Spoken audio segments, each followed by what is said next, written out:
Kitab Amsal. Kata Amsal biasanya mengacu pada pepatah singkat yang menawarkan semacam hikmat. Dan kitab ini berisi banyak hikmat. Tapi hampir semuanya ada di bagian tengah kitab, yaitu di pasal 10 sampai 29. Namun ada jauh lebih banyak hal yang terkandung dalam kitab Amsal, terutama di bagian awal, pasal 1 sampai 9, dan kesimpulan pasal 30 dan 31. Kitab ini dirancang dengan sebuah pendahuluan, pasal 1 ayat 1 sampai 9, dan bagian ini menghubungkan kitab ini dengan Raja Salomo. Mari kita ingat kembali kisah dalam 1 Raja-Raja pasal 3, Salomo meminta hikmat kepada Tuhan untuk memimpin bangsa Israel dengan baik. Dan Salomo pun dikenal sebagai orang paling bijaksana di masa peradaban kuno, dan kita dapati di 1 Raja-Raja pasal 4, bahwa dia menulis ribuan amsal dan puisi, serta mengumpulkan pengetahuan tentang tumbuhan dan binatang. Jadi Salomo menjadi sumber dari tulisan-tulisan hikmat bangsa Israel. Meskipun tidak semua materi dalam kitab ini ditulis sendiri oleh Salomo. Dia adalah asal-muasal dimulainya tradisi hikmat bangsa Israel. Di bagian pendahuluan dikatakan bahwa dengan membaca kitab ini, kita juga bisa memperoleh hikmat.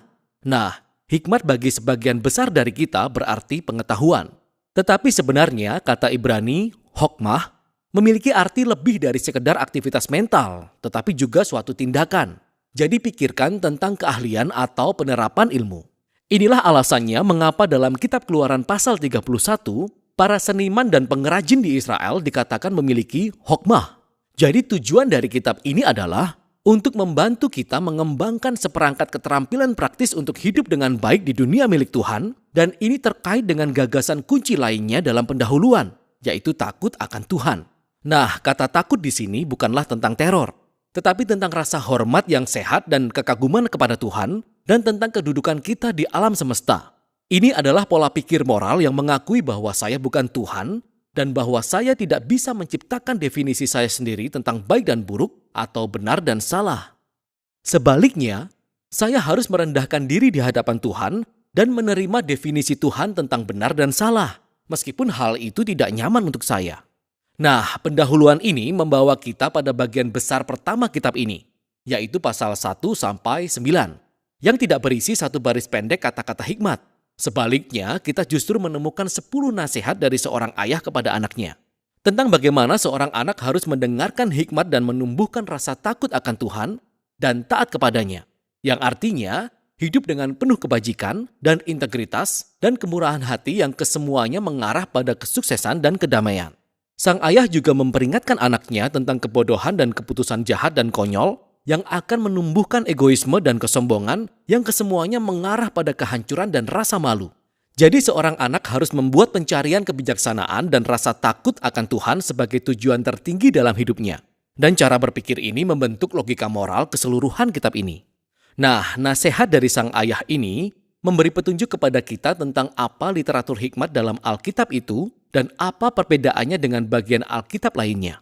Kitab-kitab ini mengulas tentang bagaimana hidup dengan baik di dunia milik Allah, tetapi hikmat tidak sama dengan hukum, seperti yang diberikan Musa kepada bangsa Israel di Gunung Sinai.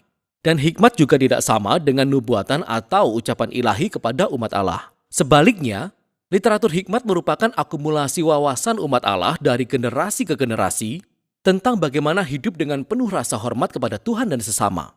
Demikianlah melalui kitab Amsal ini, sekarang kata-kata hikmat manusia dimasukkan sebagai firman dan hikmat Allah kepada umatnya, yang menghubungkan ke hal lain yang akan kita temukan di pasal 1 sampai 9. Ada 4 puisi dari wanita hikmat. Di sini, hikmat telah dipersonifikasikan secara puitis sebagai seorang wanita yang meminta umat manusia untuk memperhatikan dan mencarinya. Hikmat mengatakan bahwa dia ditenun ke dalam jaringan alam semesta. Dan karena itu, ketika kita melihat seseorang membuat keputusan yang bijak, ia mengandalkan hikmat.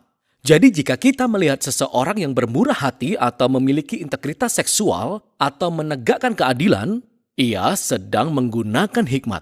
Puisi wanita hikmat ini adalah cara yang puitis dan kreatif untuk mengeksplorasi gagasan bahwa kita hidup di alam semesta yang bermoral milik Allah, dan bahwa kebaikan dan keadilan adalah kenyataan objektif yang jika diabaikan bisa membahayakan diri kita sendiri.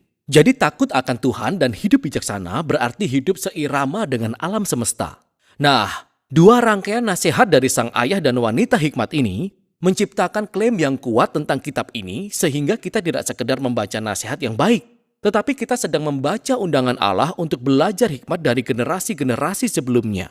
Sehingga di bagian selanjutnya dari kitab ini, di pasal 10-29, kita menemukan ratusan Amsal kuno dan semuanya menerapkan hikmat dengan takut akan Tuhan dalam setiap aspek kehidupan yang bisa kita bayangkan. Keluarga, pekerjaan, lingkungan, persahabatan, seks, pernikahan, uang, amarah, pengampunan, alkohol, hutang, semuanya. Dan semua ini disaring melalui sistem nilai di Amsal 1-9. Nah, semua Amsal ini sangat singkat, mudah diingat, dan sebenarnya bagian kitab ini dimaksudkan untuk menjadi sebuah referensi yang bisa kita baca berkali-kali sepanjang tahun. Dan hal ini menimbulkan masalah penting tentang bagaimana cara yang benar untuk membaca Amsal-Amsal ini. Pertama-tama, sejatinya semua Amsal adalah tentang probabilitas. Jadi kita takut akan Tuhan dan kita membuat pilihan-pilihan yang bijak dan baik, kehidupan kita kemungkinan besar akan berjalan dengan baik. Dan jika kita tidak takut akan Tuhan, kita bodoh. Kehidupan kita mungkin tidak akan berjalan dengan baik. Nah, hal itu seringkali benar tapi tidak selalu demikian. Ini menuntun kita ke poin berikutnya, yaitu bahwa Amsal-Amsal bukanlah janji-janji, bukanlah rumus-rumus kesuksesan. Jadi beberapa Amsal misalnya, takut akan Tuhan memperpanjang umur, tetapi tahun-tahun orang fasik diperpendek. Atau, didiklah orang muda menurut jalan yang patut baginya, maka pada masa tuanya pun ia tidak akan menyimpang daripada jalan itu. Jadi iya, takut akan Tuhan dan menjadi orang yang bermoral sepertinya akan memperpanjang hidup kita. Dan membesarkan anak-anak di rumah yang penuh kasih sayang akan membentuk mereka menjadi orang yang baik. Tapi tidak ada jaminan untuk itu. Banyak hal bisa dan seringkali berjalan keliru dalam dunia kita. Dan terakhir, Amsal berfokus pada peraturan umum dan bukan pada hal-hal pengecualian yang sangat banyak jumlahnya. Dan kitab-kitab hikmat sebenarnya tidak mengabaikan hal itu. Pengecualiannya terdapat pada kitab-kitab hikmat lainnya, yaitu Ayub dan Pengkhotbah. Dan secara serempak, kitab-kitab ini mengakui bahwa hidup itu terlalu rumit untuk dirumuskan secara sederhana. Karena itulah kita membutuhkan semua kitab hikmat untuk mendapatkan gambaran yang lebih besar. Ini semua menuntun ke bagian akhir kitab ini. 2 koleksi besar puisi-puisi. Puisi-puisi pertama berasal dari seorang pria bernama Agur yang memulai dengan mengakui ketidaktahuan dan kebodohannya sendiri dan kebutuhannya yang besar akan hikmat Allah. Dan kemudian Agur menemukan bahwa hikmat ilahi telah diberikan kepadanya melalui kitab suci yang mengajarkan kepadanya tentang bagaimana hidup dengan baik. Maka Agur disuguhkan kepada kita sebagai teladan bagi pembaca kitab Amsal. Seseorang yang selalu terbuka untuk mendengarkan hikmat Allah melalui kitab suci. Puisi-puisi terakhir berhubungan dengan seorang pria bernama Lemuel. Dia adalah seorang raja non-Israel. Dan dia mewariskan hikmat yang diberikan kepadanya oleh ibunya. Itu adalah panduan untuk menjadi pemimpin yang bijak dan adil. Dan kemudian puisi terakhir adalah puisi akrostik atau alfabet, di mana setiap baris dimulai dengan huruf baru dari abjad Ibrani, dan keseluruhan puisi adalah tentang wanita yang berkarakter mulia. Puisi ini menggambarkan seorang wanita yang hidup sesuai dengan hikmat Amsal, dan menjadi teladan seseorang yang memakai hikmat Allah, dan kemudian menerapkannya menjadi keputusan praktis dalam kehidupan sehari-hari, di tempat kerja atau di rumah, di keluarga dan di komunitasnya. Jadi kitab ini diawali dengan nasihat dari seorang ayah kepada anaknya tentang mendengarkan wanita hikmat. Dan sekarang, kitab ini ditutup dengan menyuguhkan kata-kata dari seorang ibu kepada anaknya tentang seorang wanita yang hidup dengan bijak. Kitab Amsal diperuntukkan bagi semua orang di setiap musim kehidupan. Ini adalah panduan untuk hidup dengan bijak dan baik di dunia baik milik Allah.